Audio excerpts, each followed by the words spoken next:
blame game that happens between technology and sleep, is it really valid? The light that comes from screens is not bright enough. Even if it's got blue light in it, it's not potent enough. Is it safe to use exogenous melatonin? There were some of the kids that just got standard care but no exogenous melatonin. Some of them died of sepsis. In the melatonin group, none of them died. It's a bit of a shame what's happening on the internet about melatonin and what does the science actually say. How prevalent sleep issues are? If you're looking at chronic insomnia, I think the stats at least 1 in 10 people. It's interesting that the forecasts for India are on the increase. The relationship between content and sleep disruption. After they watched TV, they took about 3 or 4 minutes to fall asleep, and it took about 7.5 minutes to fall asleep after playing Call of Duty 4, this violent video game. A lot of parents are concerned about how their children are on their devices till very late in the evening. Yeah, another great question. You're just pulling them out. A very good morning, Professor Michael. Thank you so much for agreeing to be on this interview. We're delighted to have you here and learn all about your wonderful research on the very important and foundational topic of sleep. Well, thank you for having me. It's one of my favorite topics to speak about. So, yeah, my pleasure. So I think we should start by maybe allowing you to introduce yourself, because I don't want to make any mistakes with anything I say, but I will say that I think you're one of the, to my mind at least, you're one of the leading voices in sleep science in the world, and you've had a massive career in sleep in Australia and Flinders University, and in adolescent mental health problems with sleep. So please let us hear your journey into this exciting field. Yeah, it was probably what happens for a lot of people. It's just you've accidentally stumbled into it and then you bumble your way through it. But to give people background, I started working in sleep in 1998 in a sleep lab. Did my PhD in the sleep lab, looking at sleep, circadian rhythms, insomnia, and thermoregulation. And in conjunction with that, I also did my master's of clinical psychology. So I became a clinical psychologist. And I started working in an adult insomnia clinic. So looking at basically insomnia and circadian rhythm disorders that were happening for people. And then 2005 is when I got a job at Flinders University as a lecturer. And that was really cool because then I could just start exploring what happens in sleep. The tricky factor was that it was a job that was supposed to be focused on clinical child. So I was allowed to do some adult work still. But the idea was to sort of start to focus on children. And technically children is under 18 years of age. So it was like adolescents and babies and children, and continued to do stuff with adults as well. So it was a case of just the sort of, how would you say it, a typical academic job where you do some research, you do teaching. But because I had that clinical background, I also opened up a clinic. So we would do sort of like, in some ways, invent new therapies for sleep and test them, do randomized controlled trials. We had a sleep lab, so we were also doing some really nice controlled studies in there, going out to schools and doing surveys and so forth. And it was a real privilege to be able to do that, really, and to explore, sleep, because it was just something that I think was very fascinating. And I think that around the sort of end of the 2010s, that's when it was like, well, sleep researchers were in this bubble, and we talked to one another at conferences. We sort of published in scientific journals with all of our jargon, and we're getting paid by the public. And so we really should be trying to sort of tell them stuff. And that's when I started to get onto social media, probably around about 2017 or so, which has been an interesting exercise. Everyone seems to be an expert on sleep. And sometimes now I have an equivalent voice, but I think what's more important isn't necessarily what people like me or other people are saying. I think what I've come to learn is that I really want people to, yes, certainly look at the messenger of what's being said about sleep, for example, but certainly focus on the message and sort of learn the skills to sort of see that or find out the truth in that message. And so people, I basically sort of say, start to go from Google to Google Scholar, for example. You can start to read literature reviews and so forth. So that's what I do. If someone says something, I'm like, that's interesting. Then I go to the research and can I verify that and so forth. So I think that's where I'm at now. And hopefully this is not the end for your listeners, that they'll continue to sort of learn a bit more. Absolutely. I think learning together is such an exciting journey together. And I think we should all be keenly objective and interested in the science so that we can update our knowledge and our behaviors. So let me get started straight away with your exciting new paper that led us on to you, which was something called the it's a mouthful, but let me go ahead and say it. A bidirectional model of sleep and technology use, a theoretical review of how much, for whom, and which mechanisms. So I read your paper. I went through it at least 3 times, and I must say it has so much information that it was difficult for me to actually digest a lot of it towards the end in particular. But what is very interesting and what my listeners and readers also found very exciting, because we did put out a small reel on a teaser to this conversation. They're all very interested to know is this blame game that happens between technology and sleep, is it really valid? And it seems to suggest from your paper that there could be a lot more nuance to this relationship than we believe exists. So I think perhaps you could start off by telling us a little bit about the effect of light, the effect of content, and so on sleep, because it's believed in this country at least that looking at your screens till very late in the evening is going to disrupt your sleep. But I think you have a different take on that, and we're all very keen to listen to that. Yeah, thank you for that. And yeah, I think that it's great that people are learning about sleep. They're learning about this notion of blue light and how powerful it can be. But to give you context, for example, going back to my early years of treating people with a circadian rhythm disorder, and I'm sure we'll sort of talk about this later, but you basically use bright light to help them change the timing of their circadian rhythm so they're falling asleep at appropriate times.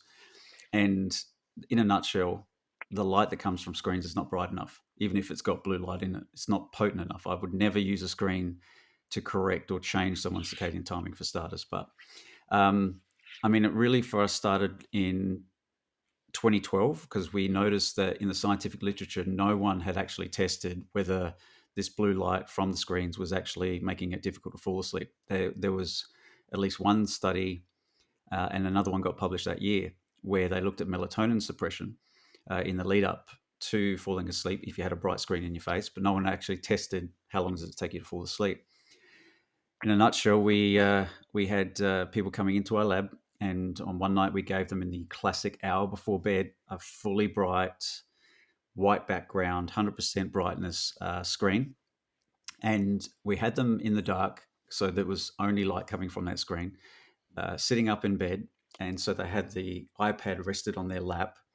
And when we did some pre-measurements of how bright it was when it was hitting their eyes, it was so low, we thought, we're not going to get anything here if we have it that far away, because we knew that from our clinical work, you have to have brightness up around 1,000 lux, if not 500 lux, and we were getting something like 40 or so. So we had to actually raise our knees and rest the iPad there, because it was going to be there for an hour, to bring it closer. And we got to around about 50 to 80 lux at best with full brightness. And so we had that as one time that they came in. The other time when they came in, we had this app called F.Lux, which wasn't available on an iPad. You had to jailbreak your iPad back then to actually get it on there. Apple wouldn't allow it. Then Apple hadn't invented night shift mode. And so that essentially reduces the amount of blue content coming out of the screen. And we had another condition where we just didn't even have F.Lux on. We just put the brightness down, just a simple technique. And compared to, say, just complete dim, it took 3.3 minutes on average longer to fall asleep with a bright screen. And we sort of were like, okay, that sort of makes sense considering what we know about light. And then we were worried, are we going to get this published? Because this is not what people are thinking happens. And luckily we did. And now, to cut a long story short, there's been 10 other studies that have confirmed what we found. One of those was published the following year in 2015 by Harvard.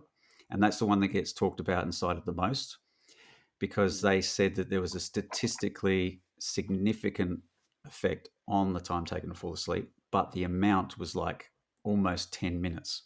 And 10 minutes to us is not that much different. So that's been happening over the last decade. But in parallel to that, on the internet, people are taking an interest in sleep. They're taking an interest in light, but then they sort of believe that the blue light from the screen, the bright light from the screen, is enough to affect their sleep.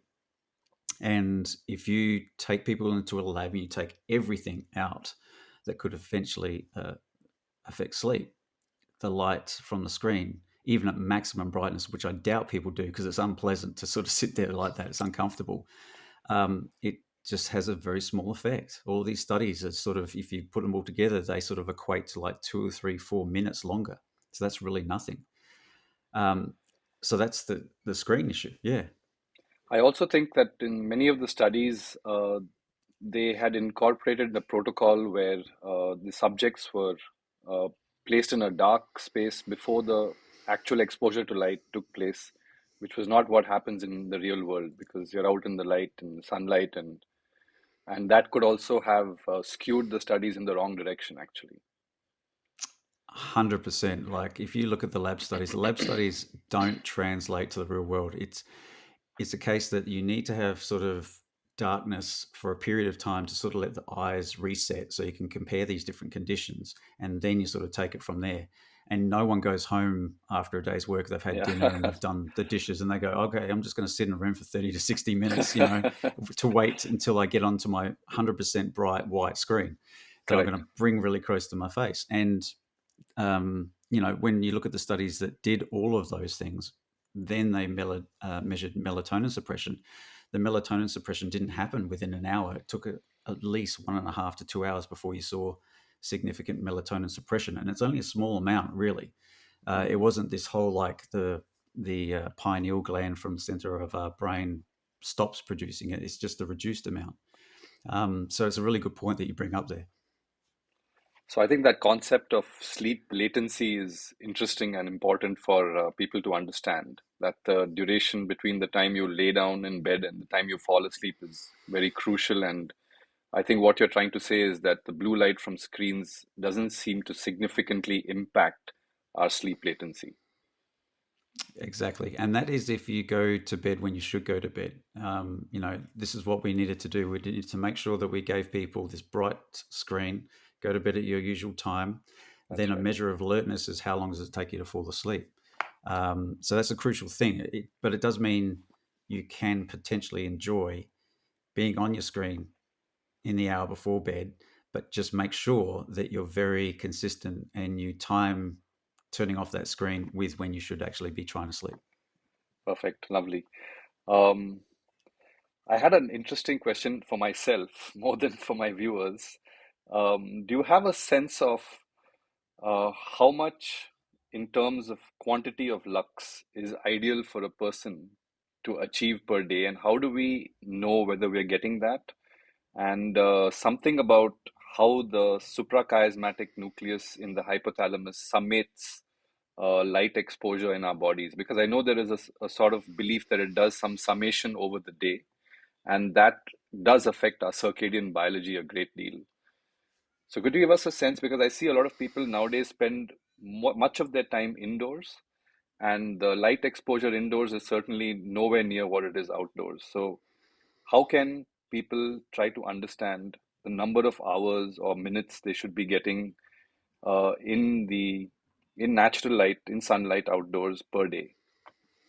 Yeah, I mean, that's a great question, and it's something that could take up an entire podcast. I'm sure. And so the simple answer is get outdoors as much as you can to get natural light. If you look at sort of studies of looking at the amount of lux that people are getting if they're an indoor worker versus an outdoor worker versus they're a night shift worker. So night shift workers seem to be getting a similar amount of daylight lux we're talking about here as indoor workers. And you certainly do see the sort of bump or the increase just before people are going to work. So when they're traveling, there's a little bit of a bump, like some people are trying to get outside during their lunch break. And then again, at the end of the day, you see that bump again. Um, and you do see it's a little bit more like a bit of a hump. So, people sort of are getting out more so during the day. But if you're looking at an outdoor worker, it's just huge, obviously. And there's differences also when it comes to winter and summer. So summertime, even the indoor workers are getting more light exposure outdoors as well. Now, in terms of what we talked about before, in the way that bright light, especially daylight, can help to almost be like the antidote to the effects of screen light later on. Because, there was one study that was really interesting that actually had bright indoor light. We're sort of talking about 500 to 600 lux in the late afternoon. And they didn't find significant melatonin suppression when people got onto a screen, to a bright screen. So in terms of if you don't want your screen light affecting your sleep and your melatonin, the idea is to try to get natural light outdoors later in the day.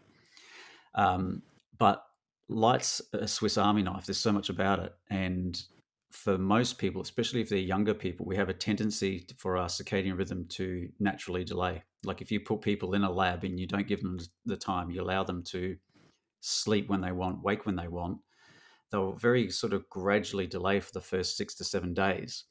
And then their body just then takes off and they start to delay almost like around the clock, during the remaining 3 weeks. So we sort of need light, especially for the younger people in the night hours, in the morning to be able to sort of prevent that sort of shift in that delay in our circadian rhythm. That's why you'll hear people sort of say, get out and get morning light. So I think it's almost do naturally what you can do and be aware, because, I work for a company over in Sweden. I live in Australia. I'm in this room a fair bit, but I have to make sure that I'm mindful to get outdoors in the morning, get outside and during my lunch break and so forth. So people have to have that mentality. And probably a final thing to say is that our indoor lighting has changed to more efficient forms around the world. Yeah. And we are not getting sort of like the natural sort of invisible rays of light like near infrared light. And we're starting to learn that that's an incredibly healthy aspect of light. And we used to have them in incandescent light bulbs. So this is more reason why we should actually get outdoors and get bright light as opposed to exposing ourselves to brighter light during the day indoors. I think there's also a large difference between the lux that one gets outdoors versus indoors, and people don't. I think a lot of folks are not very sure if that's really a significant difference. But perhaps you could tell us what's the kind of lux that you would get on a bright sunny day versus what you would get in a very well lit room indoors. Yeah. And people can do this for themselves. There's apps now that are Yeah. almost like lux meters. Yes. So you can download a free version of that, hold it down, point the camera to different places, not necessarily at the sun, but just even like just reflections off the sun on a building or trees. And you'll sort of see the values for yourself. On average, when you're sort of talking about getting the amount of light indoors, you're talking about hundreds of lux, sort of maybe 150 up to 500. And it depends where you're looking. Like if I'm sort of looking at my screen and there's not a bright screen, that's going to be different to if I look at my light that's actually shining there, that's going to increase the lux. Likewise, if you're outside, you're talking about tens of thousands of lux really. So it's a magnitude that's so much more. But like what we mentioned before, it's not just about the brightness, which you do need, but it's also about all those Spectrum. different rays. Exactly, the spectrum. Yeah. So the colors of the rainbow, essentially, the things that you can see, and some of those rays that you can't see. Perfect. Very interesting. I think that's important to emphasize that people should be getting out more often. Correct. Could you tell us something a little bit more about melatonin? Is it safe to use exogenous melatonin? I mean, it is safe, but is it recommended in the long term? And are there any other factors other than light that can influence melatonin in a significant way? Wow. Okay. Excellent questions. So the first question, is melatonin safe, especially in the long term? The mentality for melatonin has to be flipped around the other way.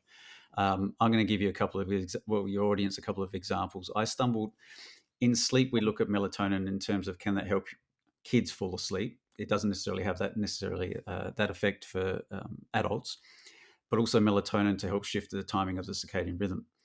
And then I stumbled on some research, which I was really surprised about, which was fascinating because they were looking at premature infants. Mhm. And in the first 24 hours, they gave two groups standard care, but one group they actually gave melatonin to these premature infants. And the amount of melatonin was 80 milligrams across a 24-hour period in their first day of life for these very vulnerable infants. And when they looked at both groups, there were some of the kids that just got standard of care but no exogenous melatonin. Some of them died of sepsis. In the melatonin group, none of them died. And so to me, that was firstly, wow, that's a huge amount of melatonin because usually it's sort of 2 to 3 milligrams for That's right. sleep. 80s, what's going on here? And that's when I learned about melatonin's antioxidant properties. And I've since learned it's far greater than vitamin C, for example, as an antioxidant. In fact, we've Absolutely. got endogenous melatonin within our cells that acts as an antioxidant that helps to sort of combat those sort of toxins, so to speak. And I think a more recent research I've been reading that hopefully will be beneficial to some of your viewers is that my uncle has recently been diagnosed with a glioblastoma, brain cancer. And so he was going through the standard of care. He's had his surgery, and now he was then having chemotherapy and radiotherapy combined. And so I got stuck into the research, and I happened to find there's been a number of different studies that have likewise gone, okay, this group we're going to give just chemotherapy to or radiotherapy to for their cancer. And we're going to give this other group that same treatment plus melatonin. And we're talking about 20 milligrams in the evening. And the differences have been that when they're undergoing basically radiotherapy and chemotherapy, that they've had less neurotoxicity, so less side effects. The other thing is that the survival rates at 1 year were better for the melatonin group. So it really goes to show that I'm trying to sort of flip this idea that melatonin is not safe. If anything, it can be life-saving. And we should really start to have that attitude. In terms of the long-term studies that have been in sleep, there have been studies that have tracked, especially children that might be neurodiverse that are reliant upon melatonin to sort of sleep well. The percentage of children, say after 5 years, they are so small in terms of what the side effect will be. And the side effect, I think the most common one is sleepiness, like during the day potentially. Right. And so sometimes I think it's been headaches and sometimes it's been nausea, but you're talking really small percentages. I could go on about this topic because, there was a study that came out probably 2 or 3 years ago saying about in the US, there's been overdoses of 530% increases in melatonin for kids. But the study was actually about phone calls to a poison center. It wasn't actually about poisonings or anything like this, if you actually look at the study and read it in depth. And so it's a bit of a shame. Again, there's a bit of what's happening on the internet about melatonin and what does the science actually say. So myself, I'm on melatonin every day because I think there's just so many health benefits to it that it's incredible. And as we age, I mean, I'm at 50, we have less melatonin. So this is another rationale to actually supplement and have a bit more. Very interesting, because I had a different concept about melatonin, and I thank you for pointing that out to me. I didn't even know that it was being used in trials of glioblastoma, which I should be knowing. But anyway,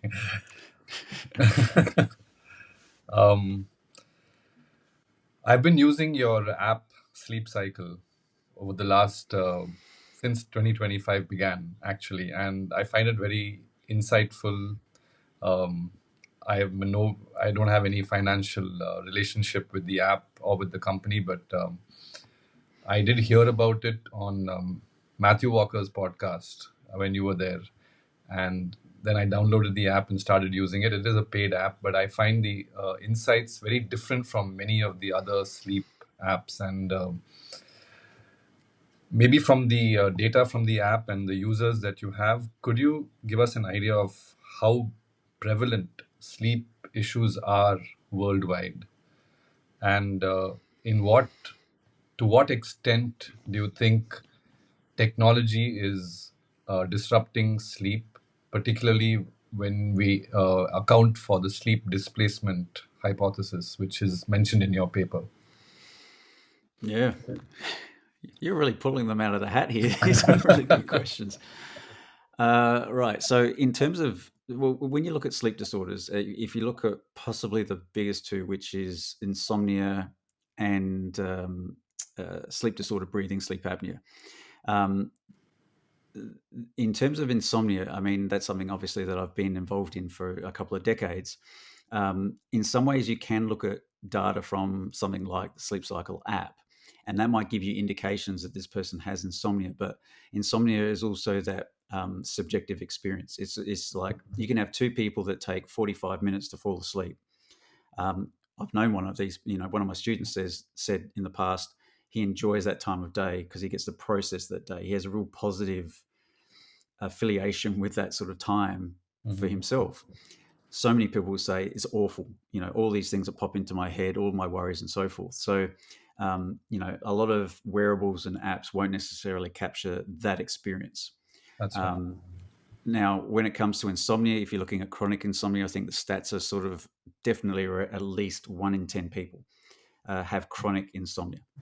So we're not talking about sort of like a 2-week period of this. We're sort of talking about 3 or more months. If you're looking at something like sleep apnea, so you're talking about this restriction in breathing, if not a cessation and ceasing of breath whilst asleep, and having multiple events like that during an hour, then what's, I guess, fascinating for me working for Sleep Cycle now is that I have looked at sleep apnea through this lens of called COMISA, which is basically comorbid insomnia and sleep apnea. So, there was some research that I was part of looking at that combination of those two in the same individual. And what do? Do you do CBT for insomnia, or do you do CPAP, for example? And I think, it's nice now to sort of see that there's different groups around the world showing that you can do either. And fascinating enough, even if you do CBT for insomnia, you're getting reductions in these breathing events, which is like what's happening there. You would That's really certainly think interesting. if you provide CPAP, you can imagine, okay, they're going to have more continuous sleep, reduce the wake ups, have an effect on insomnia, which happens, but also the reverse is starting to sort of show. But I think what's fascinating now working for Sleep Cycle and the fact that it uses audio to make its analyses is that it can detect snoring. Yeah. And so, as much as we are not an app that can screen for sleep apnea, but it's very clear to me that there are people that have sleep apnea or even using CPAP that are using our app and looking at the snoring events and seeing, is it improving, or do I need to do something about this? So in terms of sleep apnea, it again is probably around about sort of 1 in 10, give or take, depending on the individual, the age, the country. It's interesting that the forecasts for India are on the increase for sleep apnea. Yeah. So that's really something to watch out for. In fact, even when I look at the concept of habitual snoring, which is snoring for at least 3 to 4 times a week, which some of the research shows can actually lead down the track to some metabolic diseases like some cancers. The research is not consistent, but there's enough there for, I mean, I snore, so I want to pay attention to this stuff too. Habitual snoring looks like it's going to be on the increase as well for countries like India. So I would say this is where probably the Sleep Cycle app is very helpful. It can record some of those events and you can play it back in the morning and listen to your own snoring. And I think that's a very powerful experience that researchers haven't tapped into yet. Yeah, I use that every morning. How would you define habitual snoring? Just a side question. Um, Yeah, the research seems to either say it's at least 4 nights per week or at least 3 nights per week, and being aware that your snoring is there. It doesn't necessarily say how loud it is. Obviously, it's got to be loud enough that other people would mention it to you because you're not necessarily aware of it yourself, and frequent enough that people are mentioning something. It's usually a bed partner. okay. Okay, so I think we need to now explore the relationship between content and sleep disruption, which you mentioned in your paper. And very interestingly, you pointed out a study where in some subjects, watching TV actually shortened their sleep latency, which was a real eye opener. So please do tell us your views on that. Yeah, thanks.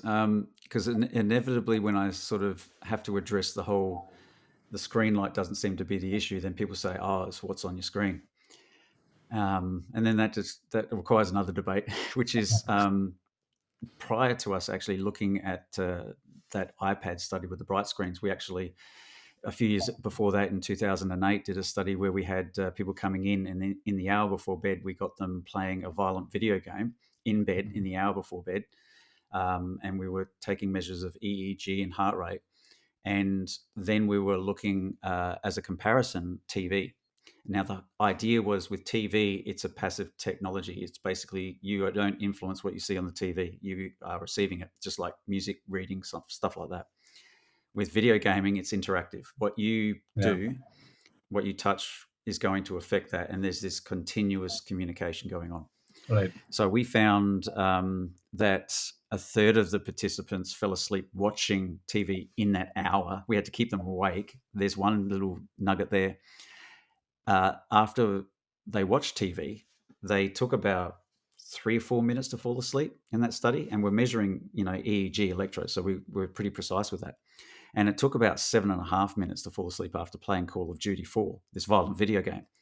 And we're like, "Whew, that doesn't really align with what everyone's saying."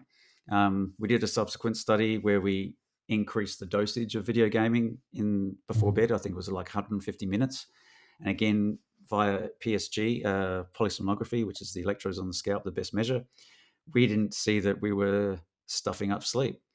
That's why we turned our attention to the brightness of the screen. So I think since then, doing various studies and other people starting to come on board, other research groups, we've found that when it comes to TV and if you get all of the studies, we did a meta-analysis where we just grabbed all of the data from all studies that we could see that had looked at this relationship between TV and sleep, and the correlation is very close to zero. Um, and then what happened, I think a recent study that you're speaking about, people will say, well, that's TV. What about these streaming services? What about these cliffhangers, when you've got Yeah. something happens at the A end? suspenseful TV drama and so on. Yeah, which I definitely watch every night. And apparently I'm a sleep expert, but this one lovely study, it checked it out. It went with a neutral ending versus a cliffhanger, at the end of Yeah. and they did this in the lab. So they had all of their measures. Sure enough, there was a slight increase, a bump in the cliffhanger did sort of create that sort of physiological arousal. But there wasn't really a difference in the time taken to fall asleep once again. And if anything, they fell asleep faster after the cliffhanger, which it goes against what we sort of know. Yeah. So I think a message is, I think what, hopefully your listeners are starting to sort of learn about this and maybe even reflect on their own experiences. But my overarching goal has been, where is the harm when it comes to using technology before bed, and where is the sort of safety? What can you do? Because to say to people, remove all your devices from your bedroom, I mean, that's makes us look like, Yeah. nasty people. So I think the passive technologies have really come through, that you can watch TV, you can watch streaming services.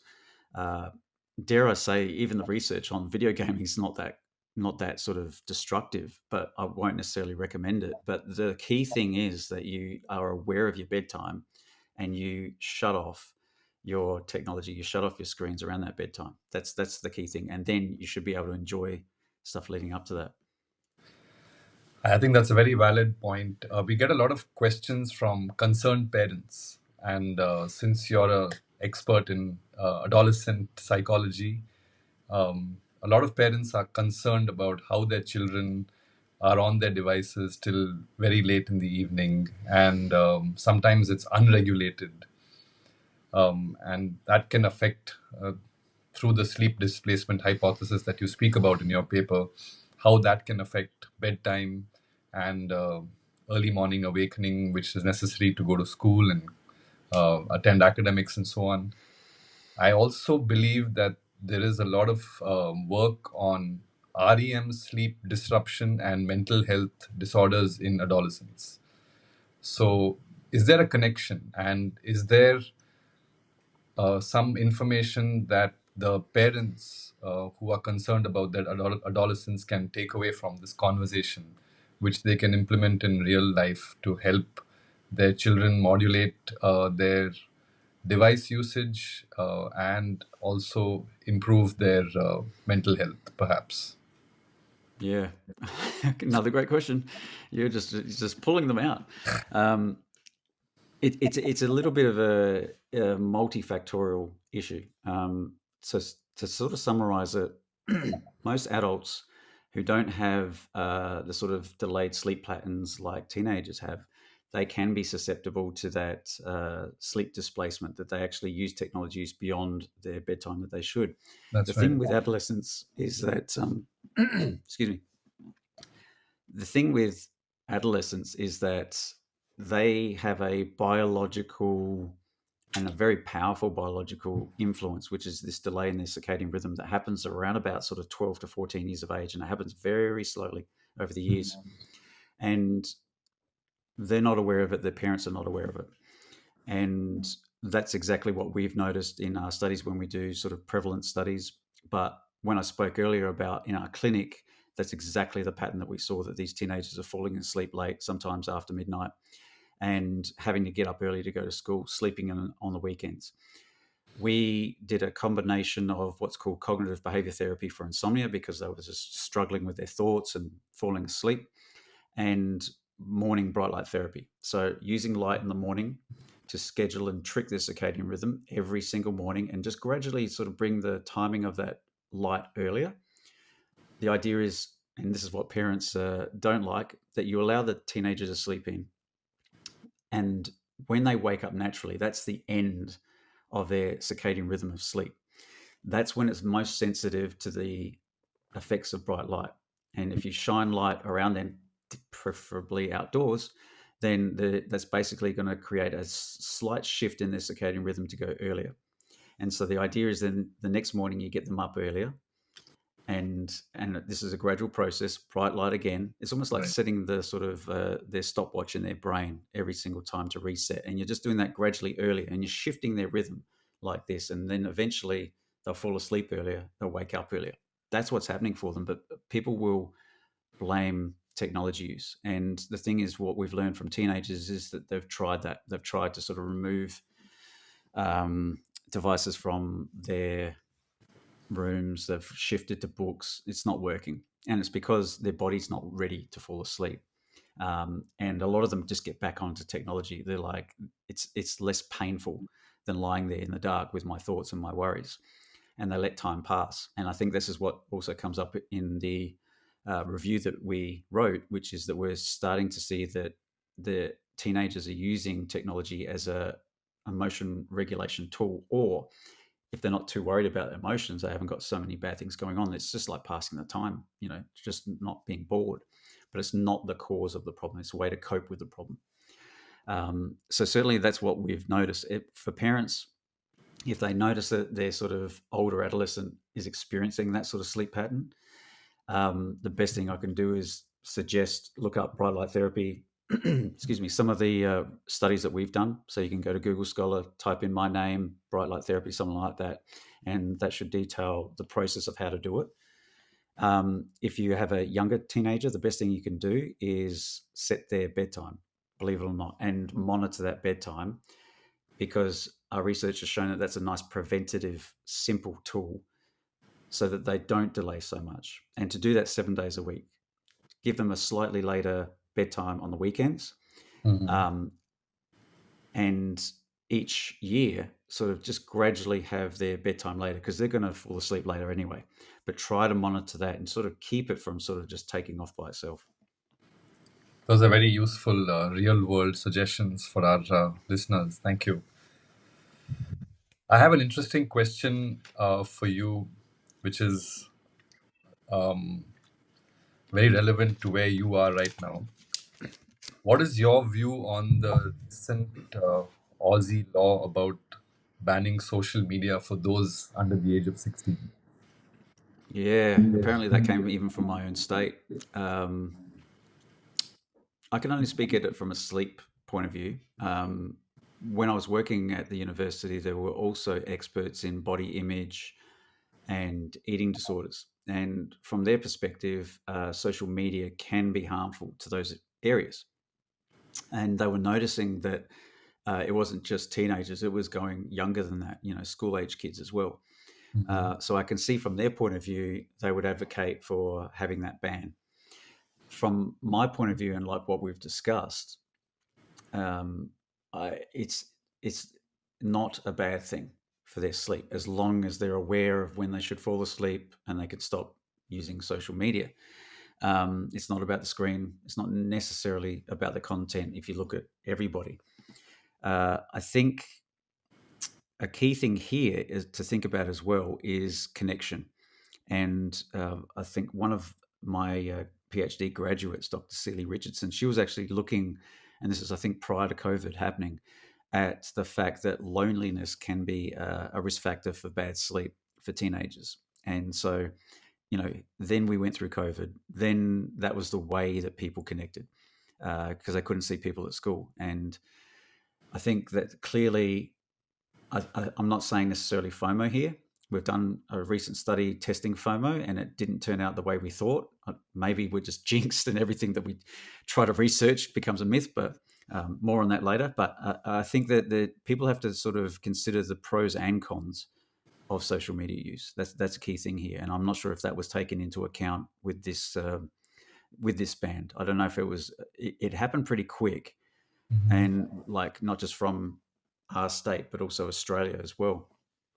So for parents, and I will certainly side with other people that have not agreed with the ban, that the education that's evidence based, I think that's what was really important. We to be able to sort of select people that could go, okay, this is how you can use social media in a safe way for your sleep, for your body image, for potentially decreasing eating disorder risk. These are the benefits, just to sort of get the key people and spend the money on that to educate the population at a public health level. That I would have preferred it something like that, I would have to say. Okay, thank you, thank you for that. Um, can you tell us a little bit more about bedtime procrastination? Yeah, that's another one that we've also researched. It sort of sometimes shows its ugly head and sometimes not. The idea is that I guess people sort of believe that they deserve to continue going on. They sort of get into this sort of lack of control sort of state when they're using technology, in the evening, for example. And this can be the threat to not actually turning off your screen at the right sort of time. And we're sort of looking at it in terms of the fact that we've got bedtime procrastination, which seems to have a lot of overlap with self control as well. And sometimes people can sort of understand self control a bit better, and there are different theories of self control, and we use one that sort of I think people connect to. It's not necessarily to say that this is the one that supports the research the most at the moment. We're not at that stage, but if people sort of think that sleep is wonderful for so many things, but it's also like it can charge your full battery of self control. And then as you go about your day and you're making decisions, you're exercising your self control. You're preventing yourself from doing certain things, and you're choosing different paths and just different decisions. And that drains that self control battery as you go. By the end of the day, you can imagine that your self control battery is getting to that point where you need to go to bed to recharge it. And some people, they don't necessarily go to bed when they should. They go past it, and then they're lacking a bit of this self control. That's sort of the best way I can sort of explain it. And that lack of self-control is a bit similar to bedtime procrastination, just as it sounds. You just keep going and going without sort of a respect for your bedtime, so to speak. I like that concept of the self-control battery. So I think what I get from this conversation and also reading your paper is that there is really a lot that people need to figure out for themselves when it comes to technology use and their own sleep. And one of the best ways to understand that relationship is to actually start tracking and measuring your sleep, because you can only improve what you can measure. So, what metrics would you recommend that people try to use when it comes to monitoring their sleep on a daily basis so that they can understand the relationship? Because it's different for different folks.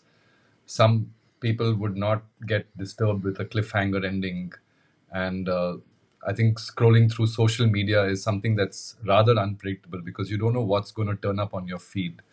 So I think people need to figure this out for themselves. There's no one size fits all kind of recommendation that one could really give to anyone. So, what metrics would you recommend that people monitor when it comes to their own sleep? Yeah, I mean, it's a fascinating question because even if you look at prior to sort of apps, when people would monitor their sleep with just a pen and paper sleep diary, they get this fascinating feedback, almost like a biofeedback, where they're like, oh, okay, that's what's happening to my sleep, especially if you can see the pattern, if you can sort of see what's happening in terms of when you're falling asleep and when you have a bad night versus a good night and what happens on the weekends versus the weekdays.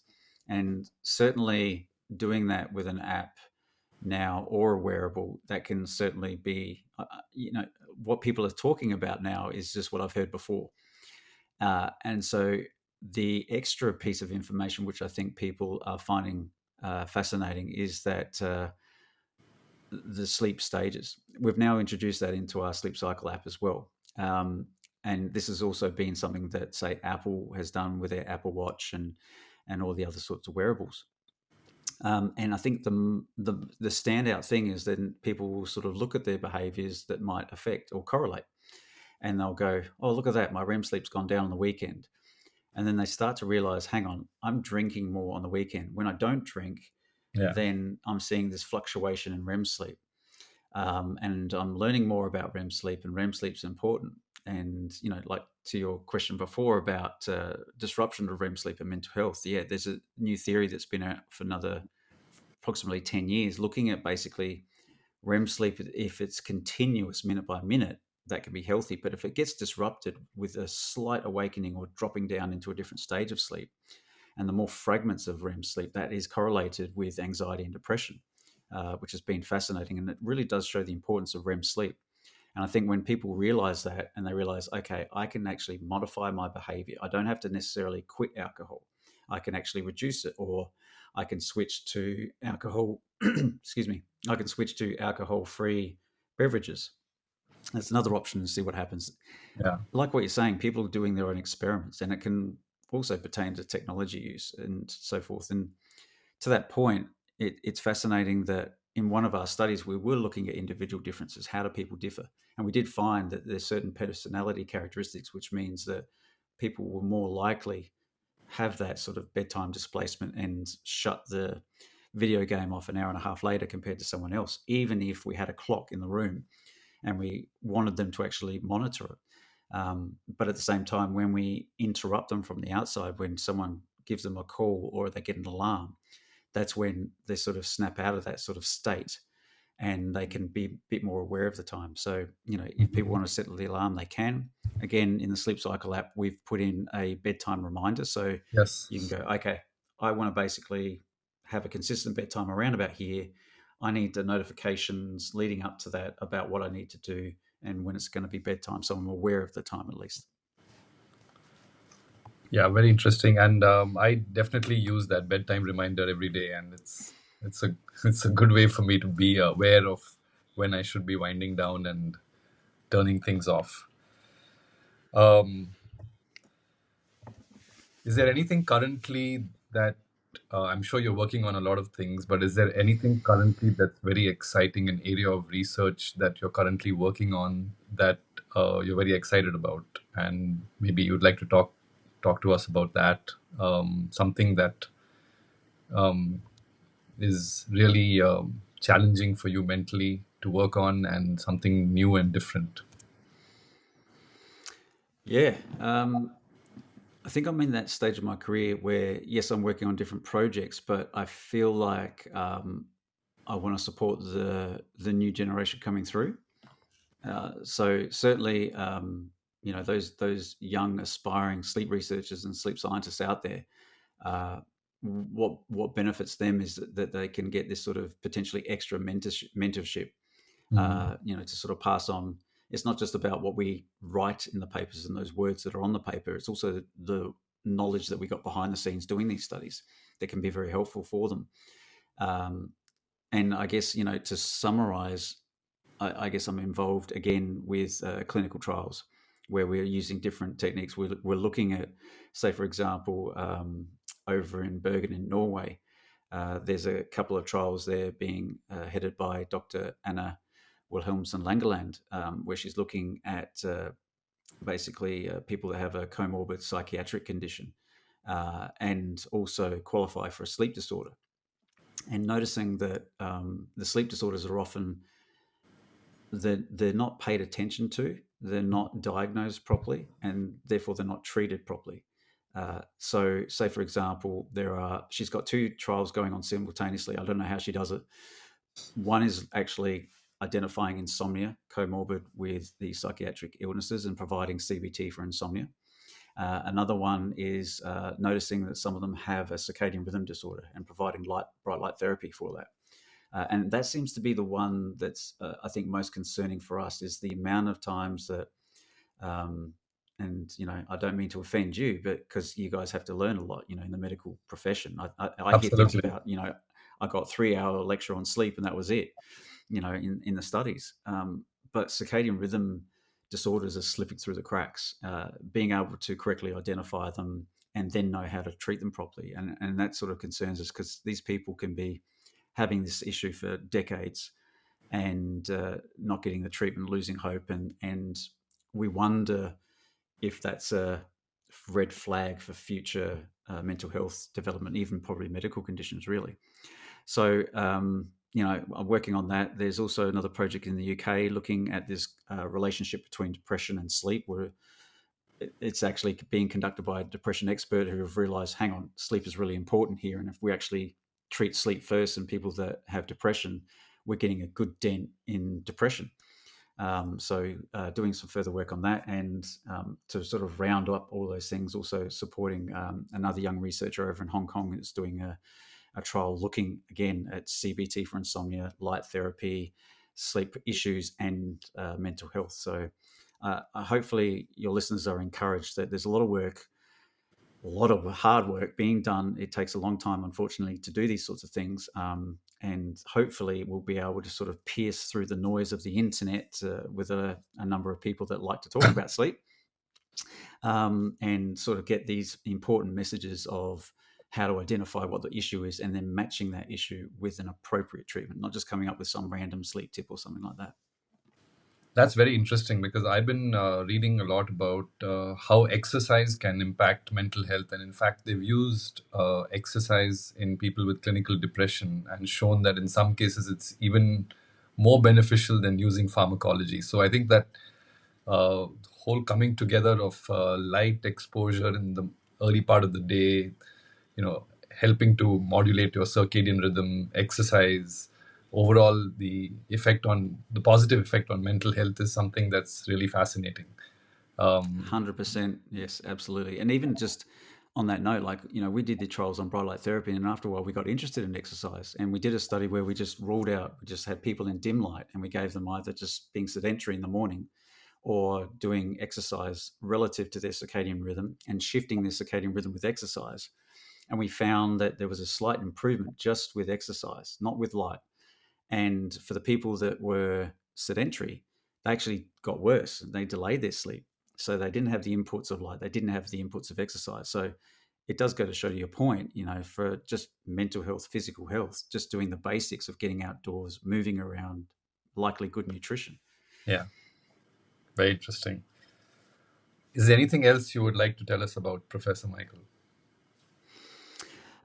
Like I think I started this podcast with, I would hope that people can not rely upon scientists, that they can rely upon themselves, that they can just learn some relatively simple tools to shift from going and searching through Google to just type Google Scholar into Google, and suddenly you get a new search engine where you can actually search papers.